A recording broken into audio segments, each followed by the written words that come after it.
What's up guys, welcome back to another review. Today I got my hands on the S.H.F Kamen Rider 01, the first of the Heisei Riders. I got him in particular because I like the Heisei Riders, otherwise Heisei, the Reiwa, I meant to say, the Reiwa Riders. And because I pre-ordered the Kamen Rider Geats Boost Magnum form, or Magnum Boost form. So that comes in March from To Collectibles. And I got this guy on eBay used, and although it was used, the joints are still pretty tight. Like everything's still stiff and nothing feels loose on this guy. It's very solid. And the seller was nice enough to give me some S.H.F upgrade parts. This is an effect piece for his finisher.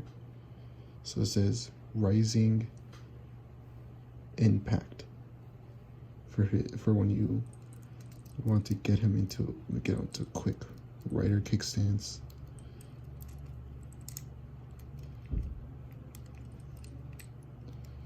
So if you wanted to get him into like the rider kick and pose him up, you have a little effect piece for that. I'll just have this right here in the background. Let's get this guy stood back up.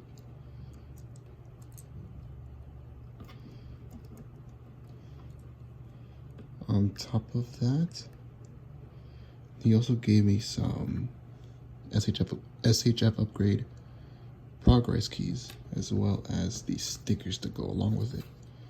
So these are the ones that can open and close. So let's take out Biting Shark, just so you guys can look at it. So here's the sticker on the Progrise key. It can open just like in the show, revealing some more hidden detail. As well, you can take out the Progrise key on the base figure that is non-movable. It's just open. Then you can get the key from S.H.F upgrade and stuff it in there.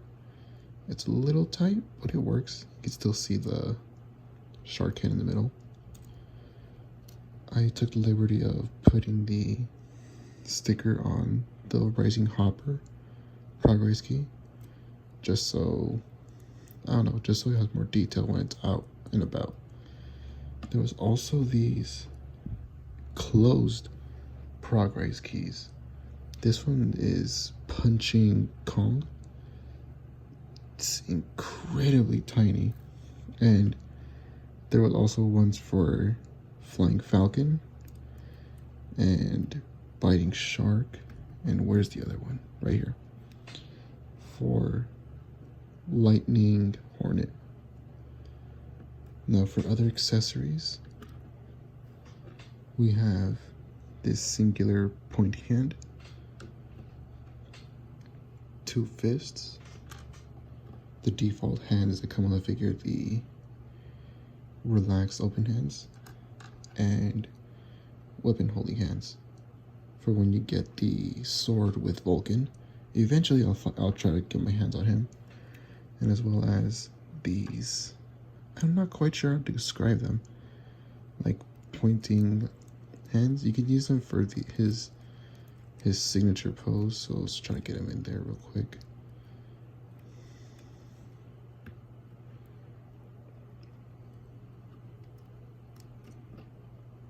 The pose I had him in the video, the beginning of the video, was his signature pose.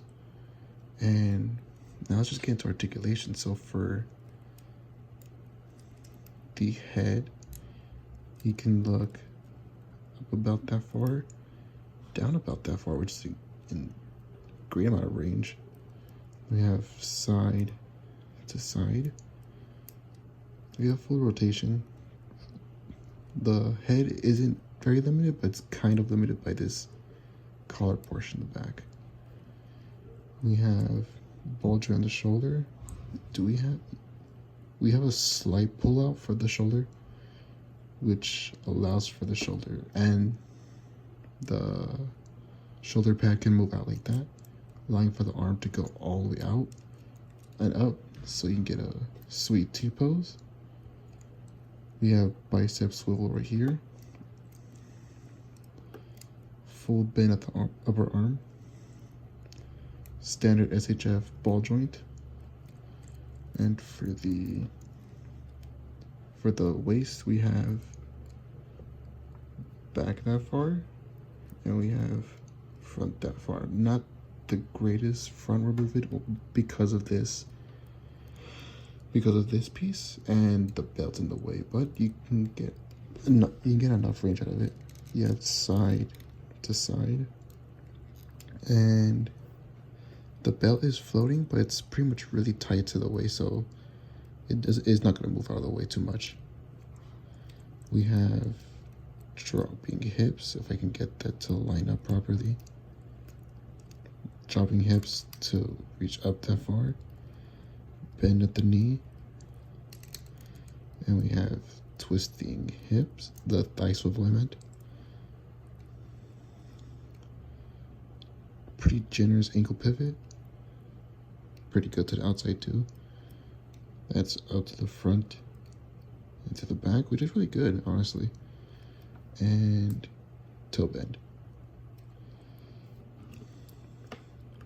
So overall, whatever pose you want to get this guy into, you'll be able to get it. So let's switch out the hands for the fists to get him into kind of a fighting stance. It's a little bit more difficult to do it on camera than it is without it, naturally, obviously. So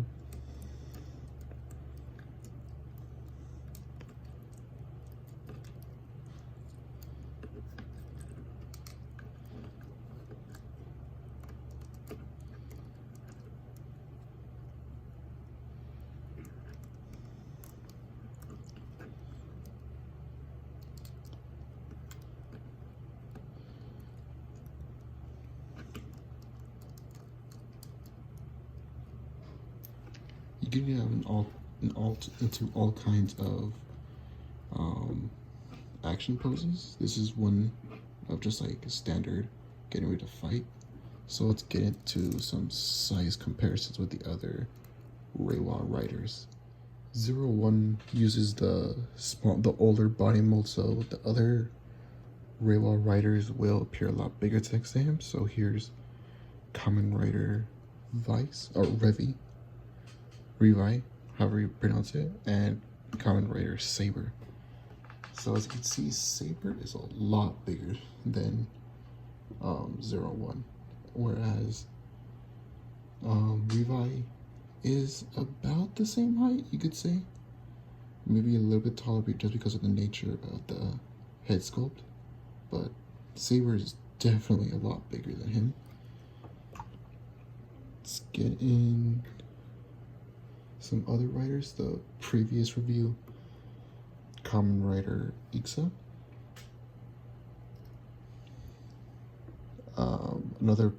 The female tertiary rider from Revi's Kamen Rider Chan.